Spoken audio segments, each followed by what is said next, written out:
Video কেউ মনে পড়ে সেই দিনগুলোর কথা কিংবা সেই স্পেশাল মুহূর্তটুকুর কথা যখন আমরা প্লেন থেকে নামতাম। সেই সময় একটা আলাদাই মিউজিক বাজতো, যেটা সেই সময় তো বিরক্তিকর লাগতো, বাট জানি না কেন এখন খুবই নস্টালজিয়া লাগে। ওকে, তো মিউজিকটা তোমাদের শোনাবো, বাট ইমোশনাল হয়ে পড়ো না।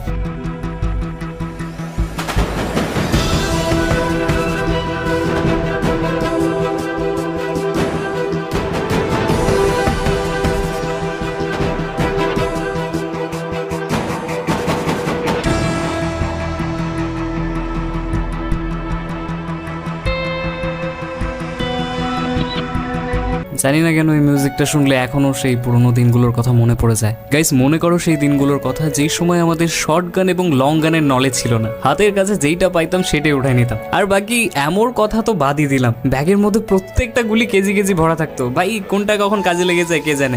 কোনো সময় তো দুখানাই লং গান পিঠে ঝুলায় ঘুরে বেড়াতাম। আর ভাই হেডশট কারে বলে, আমরা তো আলট্রা লেজেন্ড প্রো ম্যাক্স ছিলাম, বডিতে এনিমি মেরে ফেলতাম। ভাই সত্যি কি সুন্দর দিনগুলো ছিল, কিছুই জানতাম না, প্রত্যেক দিন নতুন কিছু এক্সপ্লোর করার জিনিস ছিল। সেই কিউরিওসিটি, সেই জানার আকাঙ্ক্ষা, ইচ্ছে, সেই নতুন নতুন জিনিস, সেই